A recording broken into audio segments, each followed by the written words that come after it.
Sveiks, jums šodien iemācīšu vēl vienu kāršu triku, un šis ir patiešām viegls kāršu triks, tā kā jebkurš var mierīgi iemācīties. Tātad no sākuma es paņemu kārtas un samaisu.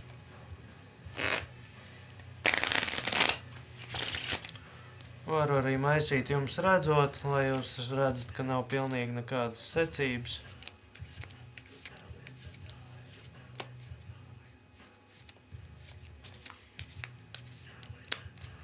Varu tagad parādīt, ka nav nekādas secības. Samaisīšu šādu, lai nezinātu apakšējās kārtas. Un tālākajais ir atkarīgs tikai un vienīgi no jums. Tātad jums viss atlikušais triks būs jāpaveic pašiem. Tātad es jums lieku pārcelt kārtas jebkur, kur vēlaties. Jūs to arī izdarat. Tagad jums ir jāpārceļ šī čupiņa jebkur, kur jūs vēlaties. Un tagad šī jebkur, kur jūs vēlaties. Tātad tagad jums ir jāpaņem šī čupiņa, jāpaņem 3 augšējās kārtas un jāizliek viņas aizmugurē. Un no augšas jāuzliek pa vienai kārtī virsū uz atlikušajām 3. Tagad izdarīsim to pašu ar šo čupiņu.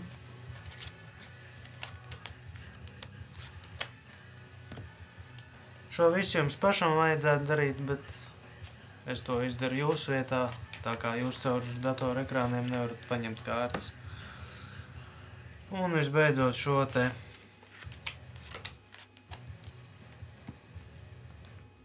Tātad es samaisīju sākumā kārtas, jūs pats pārcēlāt, kur jūs vēlējāties. Un tagad apskatīsimies, kādas ir augšējās kārtas. 4 dūži. Tātad tagad es jums paskaidrošu, kā šis triks tiek veikts. Kā jau minēju, viņš ir pavisam vienkārši, pavisam elementārs. Tātad augšā uzliekam 4 dūžus. Dūžu secībai nav nekādas nozīmes, vienkārši 4 dūžus uzliekam augšā. Un tagad, maisot kārtas ar rifle shuffle, mēs viņus maisam tā, kad mēs atlaižam šīs visas un tā, lai mums šeit paliek kāda čupiņa. Un tad nolaižam šīs. Tā, lai visu laiku šie 4 dūži paliktu augšā. Tātad laižam visus tā. Un kad te paliek, jūs jūtat, paliek maz, tad nolaidiet visas šīs un tad visas šīs.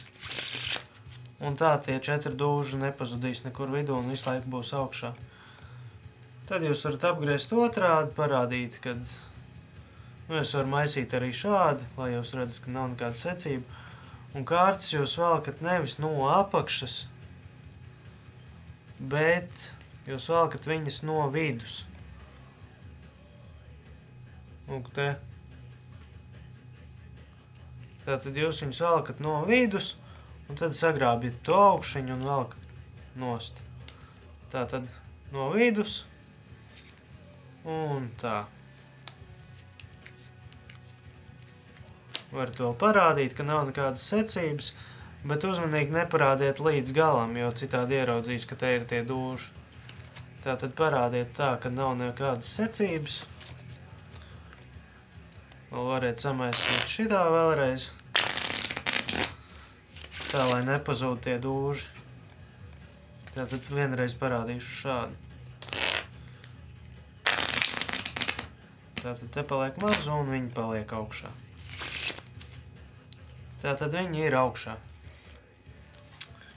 Tagad es apgriezīšu viņus otrādāk, lai jūs saprotat trika jēgu. Tātad tagad jūs esat it kā samaisījis kārtas, lai arī patiesībā tie 4 dūži ir augšā. Tagad jūs iedodat kārtas, lai pārceļ tam, kam jūs rādat triku. To arī viņš izdara, bet sakiet, lai pārceļ aptuveni pa vidu. Tātad pārceļ tās kārtas aptuveni pa vidu. Sakiet, lai šīs pārceļ, kur grib, un šīs pārceļ, kur grib. Bet variet teikt arī, lai pārceļ aptuveni pa vidu, jo jūs negribat, lai te pārceļ dažas kārtas, jo tad nevarēs aizlikt 3 aizmugurē un triks izgāzīsies. Tātad sakiet, lai pārceļ aptuveni pusi, to arī izdara. Un tad sanāk, ka šie te visi 4 dūži ir šeit. Protams, viņi ir otrādāk. Tātad viņi ir šeit. Un tagad Šo čupiņu būs jāņem pēdējo, tātad mēs sākam ar šo. Jums jāatcerās tā čupiņa, kurā ir dūži, jo tā būs jāņem pēdējā. Tātad jūs vienalga, kuru no šīm čupiņām sakiet, lai paņem, noliek augšējās 3 kārtas apakšā un lai uzliek pa vienai kārtī virsū. Tad, lai paņem šo čupiņu, 3 aizliek aizmugurē, pa vienai kārtī virsū. Paņem šo čupiņu, 3 kārtas aizliek, pa vienai kārtī virsū. Paņem visbeidzot šo čupiņu, 3 kārtas aizliek aizmugurē un pa vienai kārtī noliek virsū. Un lūk, arī ir tie 4 dūži. Tas, kādēļ ir vajadzīgs aizlikt tās 3 kārtas aizmugurē, ir tas, kad, lai nebūtu aizdomīgi, ja jūs vienkārši saliksiet kārtas tā no katras čupiņas, un pēkšņi šitai, ja aizliksiet 3 kārtas aizmugurē, tad tas šķitīs pārāk aizdomīgi. Tādēļ visām noliek 3 kārtas aizmugurē un tad saliek kārtas. Tā kā ceru, ka jums sanāks, vajadzētu sanākt, jo šis ir pat tiešām ļoti elementārs iesācēju triks. Un paldies, ceru, ka jums patika.